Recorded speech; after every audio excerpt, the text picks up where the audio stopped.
प्रेमाची गोष्ट या मालिकेच्या आजच्या भागामध्ये आज आपण पाहणार आहोत. इंद्राच्या सांगण्याप्रमाणे मुक्ताला सागरच्या रूम मध्ये झोपायला यावं लागतं. तर मुक्ता आल्यानंतर सागर म्हणतो, आल्या राणीसारख्या माझ्या एकेका गोष्टीवरती कब्जा करायला. आधीच सांगून ठेवतो, मी माझा बेड शेअर नाही करणार. तर मुक्ता लगेच तिथे सोफ्यावरती झोपायला जाते. सागर मोबाईल पाहत असतो, तर त्याच्या मोबाईलचा खूपच मोठा आवाज येत असतो. तर मुक्ता म्हणते, मला सकाळी उद्या इम्पॉर्टंट मीटिंग आहे, त्यामुळे लवकर उठायचंय. पण मात्र सागर मोबाईल ठेवून देतो आणि टीव्ही ऑन करत तिचा रिमोट घेत म्हणतो, पण माझी कुठलीही अपॉइंटमेंट नाहीये. सागर टीव्ही ऑन करून त्याचा आवाज देखील खूप मोठा करून देतो.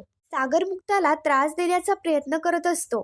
सागर मोठ्या मोठ्याने खूप ओरडत असतो. तर मुक्ता टीव्ही बंद करते आणि झोपायला जाते. तर लगेच सागर उठतो आणि परत टीव्ही ऑन करून देतो. मुक्ता सागरला म्हणते, तुम्ही मला मुद्दाम त्रास देताय का? सागरचे तिच्या बोलण्याकडे लक्ष असतं, पण सागर मात्र इग्नोर करत म्हणतो, सॉरी माझं लक्ष नव्हतं, तुम्ही माझ्याशी बोलताय का? मुक्ता मात्र म्हणते, काही नाही, मी या भिंतींशी बोलतीये. मगापासून तुम्हाला सांगतेय की मला खरंच झोपायचंय. माझी सकाळी महत्वाची अपॉइंटमेंट आहे. सागर म्हणतो, झोप जर आली असेल तर बाहेर जाऊन झोपा, मला नका सांगू. आणि मला मॅच पाहायची आहे. मुक्ता म्हणते, तुम्ही कधीच दुसऱ्याचा विचार नाही करू शकत का? सागर मात्र म्हणत असतो, अहो मी आत्ताच आलोय ऑफिस मधून, त्यामुळे मला काहीतरी एंटरटेनमेंट हवं की नको? मुक्ता म्हणते, इतकंच तुम्हाला एंटरटेनमेंट हवं असतं तर कानात हेडफोन घालून एखादं म्युझिक ऐका. सागर मात्र म्हणतो, तुम्हीच ऐका. मुक्ता सागरवरती ओढत म्हणत असते, दुसऱ्याला त्रास होईल असा इडियट बॉक्स कशाला लावायचा? सागर लगेच टीव्हीचा आवाज कमी करतो आणि मुक्ताला म्हणतो, एका महान माणसाने सांगितलंय की हा इडियट बॉक्स बायकोपेक्षा चांगलाच असतो.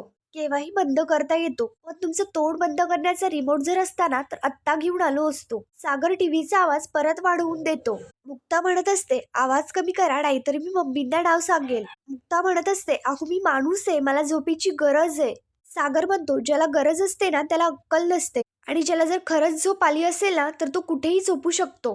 इथे झोपा नाहीतर बाहेर जा, पण मला मॅच पाहायची आहे. मुक्ता तिच्या कानात तिचे हेडफोन्स घालते आणि झोपी जाते. सागर मुक्ताला त्रास देण्यासाठी टाळ्या वाजवत असतो, पण मात्र मुक्ता बेडवरती निश्चिंत पडलेली असते. सागरला असं वाटतं की त्या झोपल्यात आणि सागर तिथं निघून जातो, पण मात्र मुक्ता काही झोपलेलीच नसते. ती तिथं उठते आणि रिमोट बेडवरतीच असतो. तर मुक्ता टीव्ही बंद करते आणि बेडवरनं रिमोट घेऊन जाते.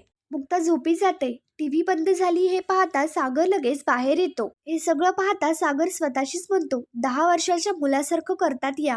टीव्ही ऑफ करून रिमोट लपवायचा. सागर इकडे तिकडे रिमोट शोधत असतो, तर मुक्ता देखील चोरून चोरून त्याला पाहत असते. मुक्ताच्या उशाला रिमोट असतो हे सगळं सागर पाहतो. मुक्ता झोपली हे पाहता सागर हळूवारपणे रिमोट काढत असतो. सागरने खूप प्रयत्न केल्यानंतर देखील त्याला रिमोट काढताच येत नाही. सागर देखील बेडवरती जाऊन झोपी जातो. त्यानंतर दुसऱ्या दिवशी सकाळी पुरुषोत्तम वॉचमॅनला म्हणत असतो, मी परमिशन दिली होती का की पाहुण्यांच्या गाड्या गेटच्या आतमध्ये ठेवायच्या म्हणून?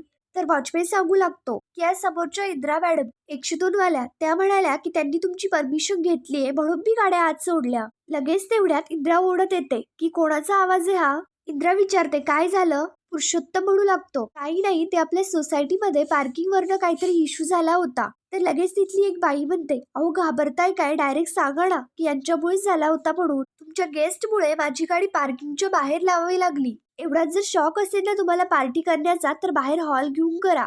इंदिरा मात्र म्हणते, अगं माझ्या घरची पार्टी होती, मोठ्या मोठ्या बाया आल्या होत्या मोठ्या मोठ्या गाड्या घेऊन, आणि थोड्या टाइम गाड्या आत लावल्या तर एवढं काय झालं? इंदिरा व त्या लोकांमध्ये खूप भांडणं झुकतात. तर पुरुषोत्तम त्यांना शांत करत म्हणतो, प्लीज मी तुमच्यासमोर हात जोडतो, शांत व्हा. तर ती बाई म्हणते, अहो तुम्ही आम्हाला काय बोलता, यांना बोला ना.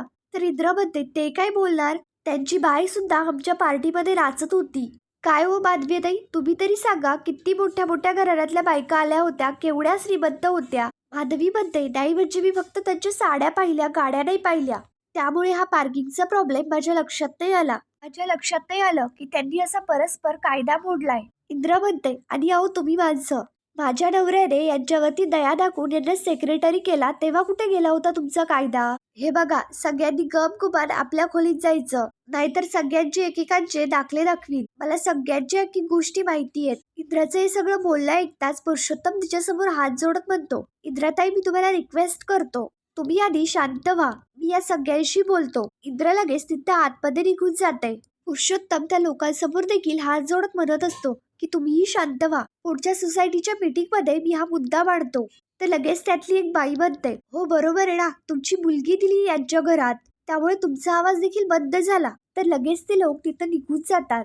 पुरुषोत्तम माधवी देखील घरात जायला लागतात. तर इंद्रा त्यांना थांबवत म्हणते, गेले का ते लोक? आणि त्यांच्याजवळ येते.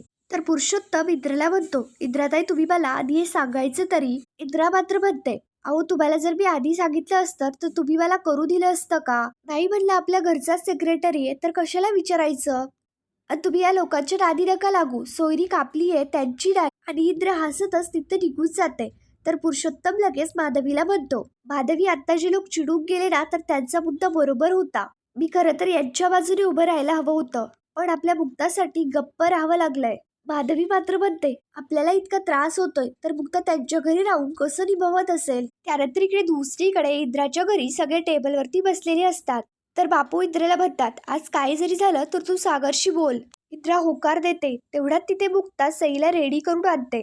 सई जरा अपसेटच असते. इंद्रा म्हणते, ए माझ्याजवळ मी बटाटा घालून पोहे केलेत. पण मात्र सई म्हणते, नाही नकोय मला. आणि ती अपसेट होत तिथेच जाऊन बसते. तेवढ्यात तिथे लकी येतो. लकी सईला विचारतो, होमवर्क झाला का? तर लगेच बापू म्हणतात, आपल्या घरात तेवढीच एक अभ्यास करणारी मुलगी असेल. MBBA करतोय ना, तर तुझा रिझल्ट कधी येतोय? तर लकी म्हणतो, तेच पाहायला चाललोय कॉलेजला. बापू मात्र म्हणत असतात की एकदा तुझा रिझल्ट येऊ दे मग सांगतो तुला. इंद्रा लकीला बोलवून घेते आणि त्याला नाश्ता करण्यासाठी बसवते. तेवढ्यात तिथे सागर येतो. तर सई सागरकडे पाहून खूप हसायला लागते. हे सगळं पाहता मुक्ता देखील सागरकडे पाहते. तर तिला समजतं की सागरच्या मागणं माझा ब्लाऊज लटकलाय. बापू तिथे निघून जातात.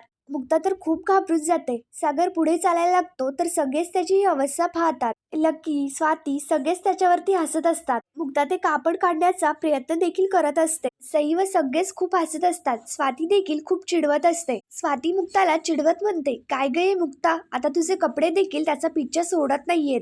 हे सगळं पाहता सागर मात्र खूपच चिडतो. सागर लगेच लकीकडे येत म्हणतो, बस झाला टाइमपास. तुला कॉलेज नाहीये का? बघावं तेव्हा रिकामटेकडा फिरत असतोस. यावेळी जर नापास झालास ना तर याद राख. इंद्रा लगेच सागरचं हे सगळं बोलणं पाहता त्याच्यावरती सोडत म्हणते, सागर कशाला एवढा ओरडतोस, कशाला रागराग करतोयस? स्वाती मात्र खूप हसत असते. तर सागर लगेच स्वातीवरती चिडत म्हणतो, तू तुझं तोंड बंद करण्यासाठी काय घेणार आहेस? बघावं तेव्हा इथे पडलेली असतेस. लाईफमध्ये काही गोल्स नाहीयेत. आणि तुझा तो नवरा तो दुबईमध्ये काही काम करतो का बायका पोरांना घेऊन मजा मारतोय? स्वाती खूप अपसेट होते. तर मुक्ता त्याला समजवण्याचा प्रयत्न करू लागते. पण मात्र सागर मुक्तावरती सोडत म्हणतो, आणि मी तुम्हाला सांगितलं होतं ना की माझ्या रूमवरती तुमचा हक्क गाजवायचा नाही. हे तुमचे जे सामान आहे ना ते स्वतःच्या बापाच्या घरी नेऊन ठेवा. सागरचं हे सगळं बोलणं ऐकताच इंद्रा मात्र त्याच्यावरती खूपच चिडते. इंद्रा म्हणते, बाद झाला आता तुझं, कशाला ओरडतोयस? डोक्यावर पडला की काय?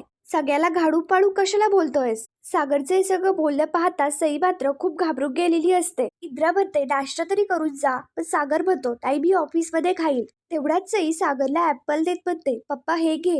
हे सगळं पाहता इंद्रा म्हणते, बघितलंस सागर, ज्या पोरीला तू हडतूळ करतोस त्या पोरीला किती काळजी आहे बघ तुझी. तिच्याशी प्रेमाने वाग, प्रेमाने बोल रे. आज तू कामाला उशिरा जायचं, पहिले तिला शाळेत नेऊन सोड. सागर मात्र म्हणतो, ती रोज जशी जाते तशीच जाईल. सागर तिथनं रागात निघून जातो. तर मुक्ता म्हणते, नाही काही हरकत नाही, सईची शाळा माझ्या क्लिनिकच्या जवळच आहे, मी सोडेल तिला. तर स्वाती म्हणते, मुक्ता मलाही सोड, मला बेबीला पोलिओचा डोस द्यायचा आहे, त्यामुळे मलाही सिटी हॉस्पिटलमध्ये सोड. लकी कॉलेजसाठी तिथं निघून जातो.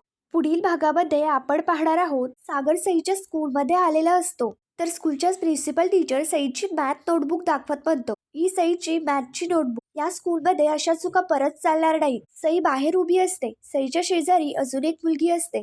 तर सागर तिचा हात पकडतो आणि तिला घरी घेऊन येतो. सागर सगळ्यांवरती सोडत म्हणतो, मी सईच्या शाळेत गेलो होतो, तुमचं कोणाचंच तिच्याकडे लक्ष नाहीये. सागरने दुसऱ्याच मुलीचा हात धरून तिला घरी आणलेलं असतं. तर मुक्ता विचारते की ही मुलगी कोण आहे? तर सागर म्हणतो, तुमच्या सगळ्यांची लाडकी सई. पण सागर पाहतो की ती सईच नसते, ती दुसरीच कोणती तरी मुलगी असते. हे सगळं पाहता मुक्ताला खूप मोठा धक्का बसतो.